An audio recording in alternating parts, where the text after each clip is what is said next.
Assalamualaikum warahmatullahi wabarakatuh, teman-teman semuanya. Apa kabar? Kembali lagi di YouTube channel aku, Andi AOC. Video kali ini adalah episode kedua dari hashtag lebih dekat bersama buku. Nah, buku kedua ini datang dari Kak Andika Putra Sudarman yang berjudul Kitab Suci Kuliah. Kak Andika itu mahasiswa berprestasi, juara 1 utama nasional 2014. Setelah membawakan penelitiannya mengenai regulasi penerapan biaya terhadap penggunaan kantong plastik.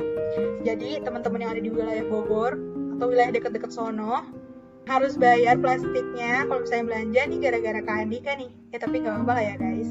Berkat Kak Andika juga kita dapat mengurangi sampah di Indonesia. Tapi kalau misalnya di Indonesia Timur tuh belum sih guys. Kayak di Makassar itu plastiknya masih di gratis-gratis aja. Dan mungkin programnya belum terlalu luas di Indonesia. Kita doakan semoga program ini terus meluas sampai di Indonesia sehingga kita bisa memaksimalkan penurunan plastik juga. Buku ini menceritakan tentang semester 1 sampai dengan semester 6 yang dihadapin sama Kak Andika. Bukan hanya itu, banyak banget perspektif-perspektif yang kemudian pas kita baca kayak wow, iya saya baru tahu. Dan misalnya kayak untuk masuk sebagai mahasiswa baru biasanya kita punya goals, exchange program, terus dapat IPK 4. Nah, semua itu dijelasin cara-caranya, teman-teman. Bahkan untuk timeline-nya sendiri, simpelnya kayak exchange program gitu. Enaknya di semester berapa kira-kira? Nah, Kak Andika ini memberikan pandangan-pandangan terkait timeline-timeline itu dari semester 1 sampai dengan semester 6 hingga menjadi mawapres. Nah, terus juga sebenarnya banyak banget yang bisa diambil dari sini, tapi ada satu poin, ada satu bab yang terkait dengan 6 hal yang harus dihindari oleh calon mahasiswa berprestasi. Ya, kalau misalnya para pendengar semuanya berasal dari mahasiswa yang udah tua, mahasiswa yang mungkin udah lewat masanya, it's no problem, karena aku rasa 6 hal ini bukan hanya untuk mahasiswa berprestasi, bukan hanya untuk calon mahasiswa berprestasi, tapi untuk seluruh mahasiswa dan mungkin non-mahasiswa ya. Karena ada banyak banget perspektif-perspektif yang bisa kita terapkan di kehidupan kita masing-masing. Yuk langsung aja. 1. Berpikir destinasi akhir adalah masuk kampus idaman. Iya, karena sayang banget kalau misalnya udah susah-susah masuk nih di kampus impian, tapi malah setelah kita masuk kita cuman bersantai-santai aja. Ini in case kita bisa bawa perspektif ini ke dalam dunia yang lain sih. Maksudnya kayak gimana? Untuk mendapatkan sesuatu tempat yang kita inginkan gitu, jangan pernah berpikir bahwa itu adalah destinasi terakhir, karena justru untuk masuk ke dalam sesuatu tempat atau kayak misalnya sekolah idaman, universitas idaman, itu adalah justru gerbang untuk mendapatkan atau mencapai cita-cita yang lebih tinggi. So jangan santai-santai, jangan merasa udah dapet segalanya, karena ini masih awal. Yang kedua, tidak bisa move on dari prestasi SMA. Nih siapa nih para pendengar nih yang pas SMA-nya pokoknya semua zona nyaman lah SMA-nya ya. Nah, syarat untuk memulai titik baru ini adalah harus melupakan segala kejayaanmu semasa SMA. Dan mungkin dulu puas menjadi mahasiswa yang paling cantik, puas menjadi mahasiswa yang paling ganteng, yang paling cerdas di SMA dulu ya. Tapi pada saat masuk udah jadi kampus nih, udah masuk di universitas, kita tuh harus mengerti dan menyadari bahwa levelnya udah bukan SMA. This is campus level dan new challenges now await. Jadi tantangan baru sedang menunggu gitu sekarang. Dan kalau misalnya kita masih bersama dengan ego kita pada saat SMA, itu yang akan menjadi hambatan kita untuk maju pada saat di kampus itu. Nah, mungkin tadi poin 1 sama poin 2 itu relate banget ya sama mau bahas sekarang. Tapi kayaknya poin-poin selanjutnya juga bakal relate sama anak-anak selain maba. Nah, poin ketiga nih, tidak mulai-mulai. Tidak mulai-mulai ini maksudnya apa ya? Jadi terkadang kesalahan terbesar mahasiswa, bahkan untuk dari semester pertama sampai dengan semester tua adalah ragu untuk memulai. Ragu dan berpikir bahwa kayaknya nggak ada alasan deh buat aku mulai.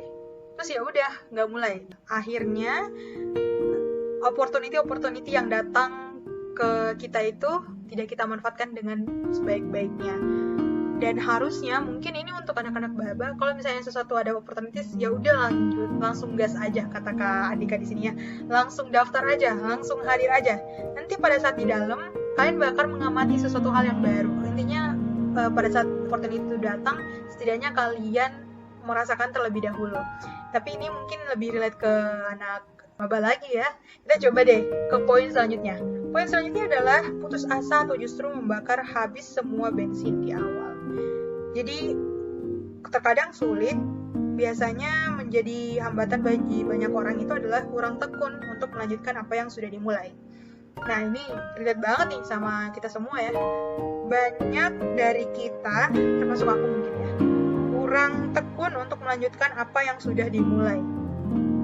Jika sudah memulai, terus tidak komitmen lalu berhenti, sebenarnya itu sangat disayangkan.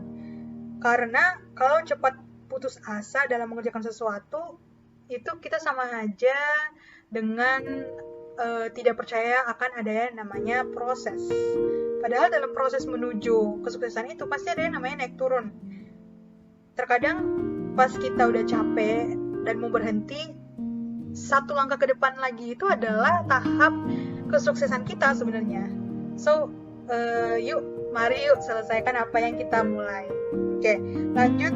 Agak deep banget ya ini pembicaraannya. Oke, karena tadi ada 6 poin. Poin kelima sekarang adalah terlalu banyak mengambil kegiatan dan tabrakan jadwal. Waduh, ini ya mungkin kalau misalnya dalam keadaan online kayak gini bisa double device, bisa sambil nyambi. Ketika kita memiliki kinerja dan etos kerja yang bagus, biasanya kita akan banyak ditawari kepanitiaan atau lomba. Betul?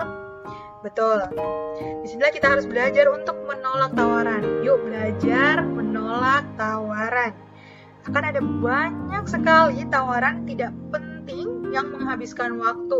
Pokoknya yang menghabiskan waktu aja. Kalian pasti udah tahu pattern-pattern kalian masing-masing.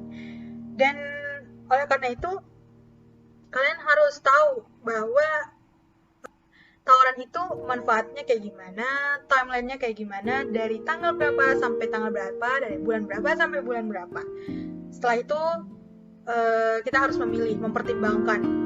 Jangan karena online kalian bisa double device ya. Keempat, 6 adalah gampang merasa puas atau tidak berani bersaing. Ini adalah poin terakhir, tapi yang paling deep sih menurut aku, karena Kak Andika menjelaskannya seperti ini, teman-teman. Salah satu ciri khas mahasiswa yang mental lemah adalah tidak berani bersaing. Artinya, ketika kita sudah memenangkan 1 atau 2 kompetisi, kita malah jadi takut nih untuk berkompetisi lagi. Karena kita udah pernah menang, jadi kita takut untuk berkompetisi lagi karena kita takut kalah gitu.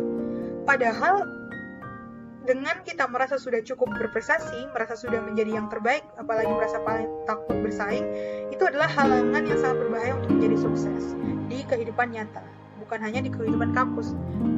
Oleh karena itu, ingat, yang harus dilakukan setelah berprestasi adalah terus bergerak. Setelah menang, cobain lagi, jangan berhenti, dan capai lebih banyak lagi. Bukan justru terperangkap dalam kejayaan masa lalu. Nah itu aja 6 poin yang aku mau sampaikan dari buku Kitab Suci Kuliah ini. Semoga teman-teman mendapatkan banyak manfaat dari apa yang aku bacakan tadi dan dari apa yang aku jelaskan tadi juga. Terima kasih juga Kak Andika Putra Sudarman sudah membuat buku ini. Sangat-sangat memberikan kami pemahaman dan lebih tepatnya sih kayak merenung ya bahwa dalam melaksanakan suatu kegiatan itu perlu yang namanya strategi. Nah, intinya buku ini tuh adalah strategi untuk strategi semester 1 sampai dengan semester 6 harusnya kayak gimana gitu. Jadi teman-teman, terima kasih banget udah dengerin sampai tahap terakhir ini, dan jangan lupa menonton video selanjutnya. Jangan lupa like, subscribe, dan komen kalau misalnya kalian menganggap bahwa video ini bermanfaat, kalian juga bisa share ke teman kalian.